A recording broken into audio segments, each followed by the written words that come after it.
what it's my great honor to be here, and I would like to share how to use Model 3D to do the numerical simulation to the IC packaging process.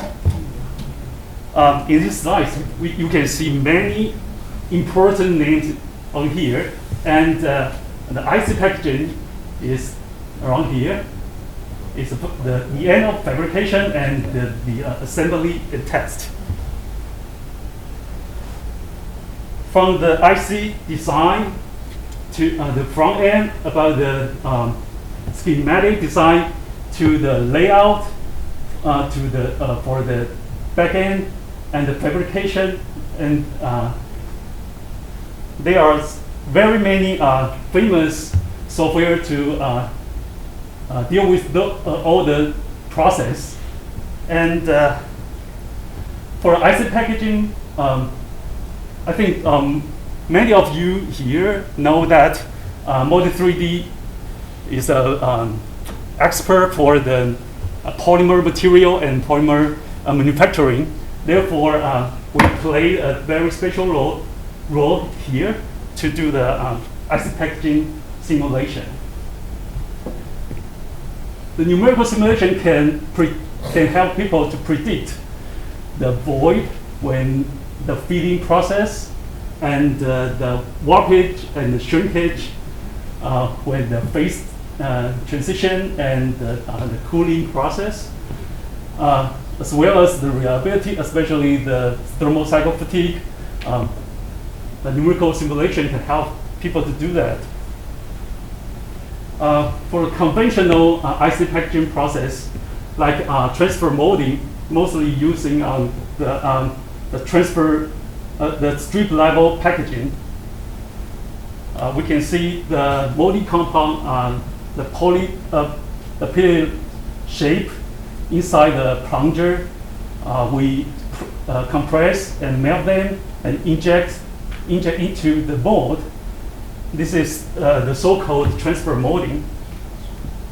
Using the numerical simulation, we can adjust our gate position and improve our mold design.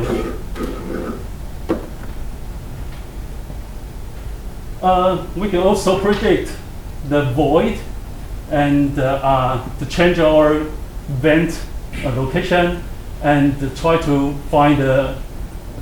change the flow rate and the temperature to find the optimal design.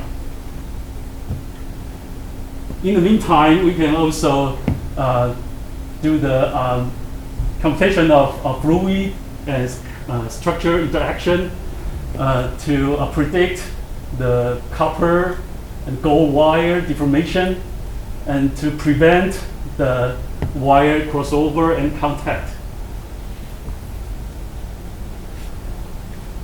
As well as we can also predict the deformation of the lead frame.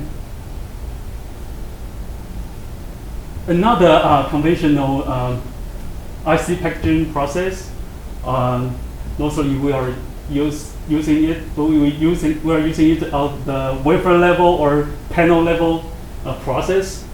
It's compression molding.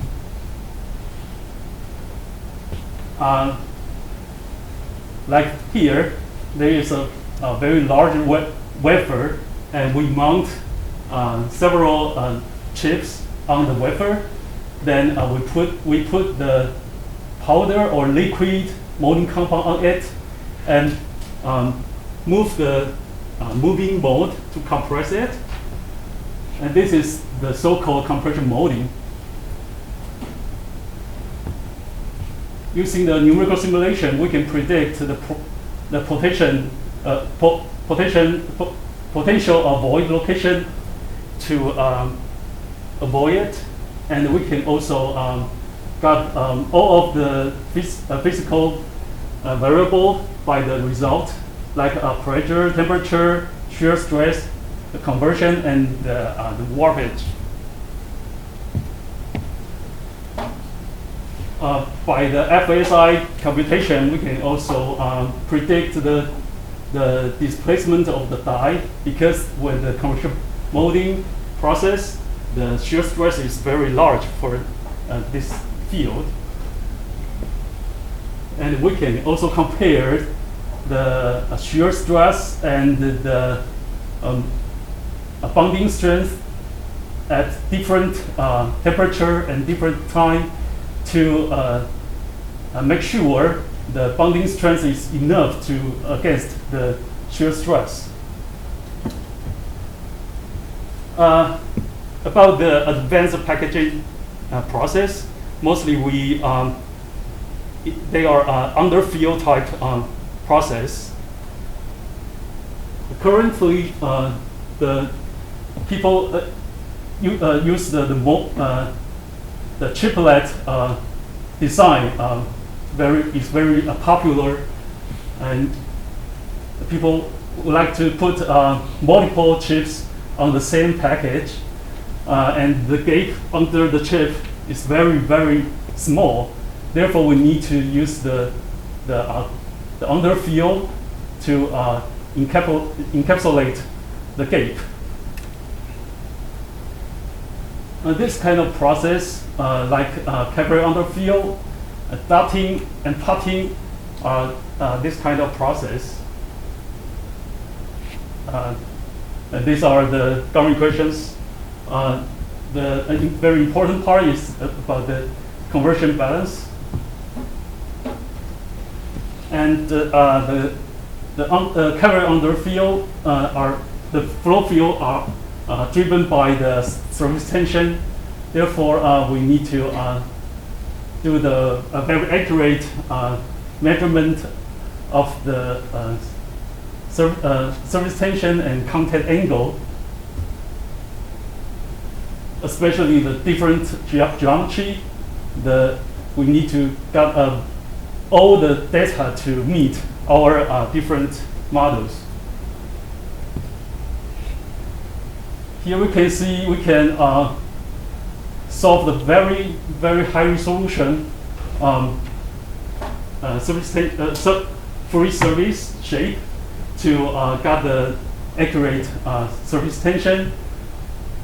But with the IC device, it becomes smaller and smaller, and the number of devices are larger and larger. Therefore, to keep this kind of high resolution and affordable computational time is become impossible. Therefore, we are trying to introduce the equivalent model. We call it equivalent bump group model. This kind of model, we are deal with this these areas with solder bumps as the porous media, and find the weighting factor to use to simulate the capillary pressure with the different bump density. And these are the formulations. I skip this. And here is a verification by a very simple case. You can see here we use a very high resolution mesh to meet the boundary. We call it detail model, and this is the equivalent model. And by detail model, we need 2.8 million elements, and here we only need 17,000 elements.